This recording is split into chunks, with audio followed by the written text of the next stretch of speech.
Hey, what's up guys? This is Anthony from Anthony's Customs, and for this review we are looking at the Play Arts Kai Halo Reach cat figure.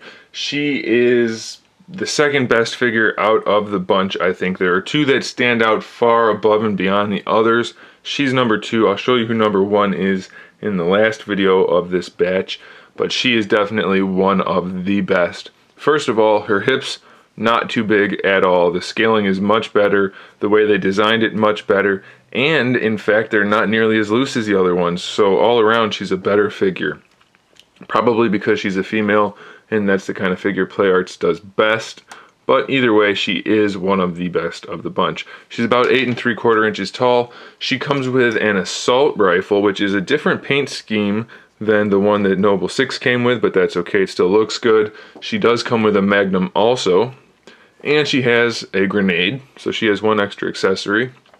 She has the trigger finger hands on either side, and then she has the open hands on either side.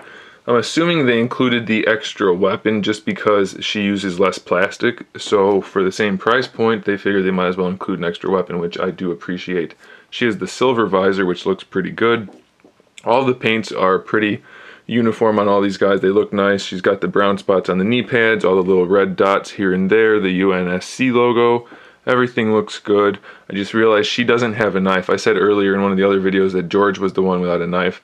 I don't believe she has one or George has one, so that's something to point out. And they did detail her robot arm quite nicely, so pretty impressed with this figure. As far as the articulation goes, the head is on a double ball peg, really good range of motion. We have the butterfly joint for the shoulder, which also has a ball peg for it to move around on. Not as much range of motion there as other ones, but it does have that. And then we have the ball hinge on top. You probably are going to have some problems in there, but you can finagle it to get the arm up where you want. It's just going to take a little bit of work. We have the bicep swivel right there, single jointed elbow right there with the cap over the elbow to make it look nice and cool. That's not supposed to happen, but it does happen sometimes. Again, the QC wasn't great at this time for Play Arts. It's still not perfect, but we're getting better. So we have the hinged wrist, full swivel at the top and the bottom, so that's okay. Peg hole in the hand for the grenade, peg hole in the back for the gun. She actually does have her peg on her gun, which is nice because she comes with two weapons, so it'll be nice for me to be able to pose her with both weapons at the same time.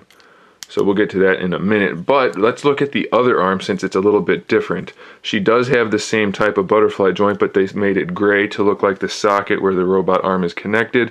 We have the full ball hinge, or not ball hinge, the full hinge there. It does swivel. There is a little bit of a ball peg going on there, but it doesn't have the greatest range of motion. We have a bicep swivel right there where that dark gray meets the light gray.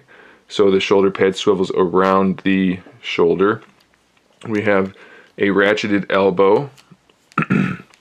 I don't like that you can see the screw there, but you can, unfortunately. Then we have a swivel. Do we have a swivel here? Yeah, I thought so.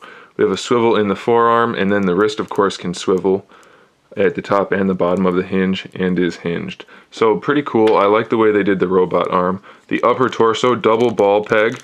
Unfortunately, her double ball peg for the torso is almost useless. She has almost no range of motion there at all. She does have pretty good range of motion down here still. Floating crotch piece still. Same design for the ball pegs for the hips, so it's not the best, and they are a little bit loose.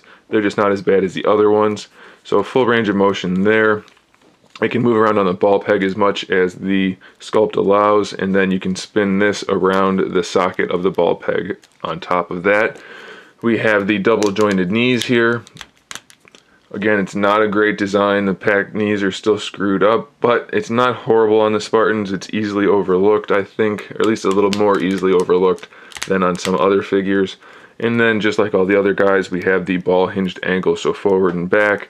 You can spin it around with a little bit of effort to get an ankle rocker. I didn't do it all the way, but you can do that a little bit. It helps in posing. So she's definitely one of the best. If you're not going to buy all of them, if you're only going to buy some of them, I really suggest she's one of them. I think you will like her more than most of the other figures. If you get more than one, she should be at least one of them, if not both. Get two cats. Why not? She's a female Spartan and they're all cool. So, wow, I can't pose this on camera at all and the hand just popped out. Also, I should point out again, I bought these used, so I can't say for sure, you know, if they were as loose as they are now when they were new, but I'm pretty sure they were because I've heard it from other people. So we'll just put her in a quick pose. That's a really lazy one, but what the heck. We'll just have her standing there like she's ready to go do something. Maybe checking out her firearm. So there she is. There's Kat, Halo Reach Play Arts Kai. Easily one of the best of the bunch. So thanks for watching, guys. Stay tuned for more figure reviews, custom figures, and other good stuff. And in the meantime, keep collecting.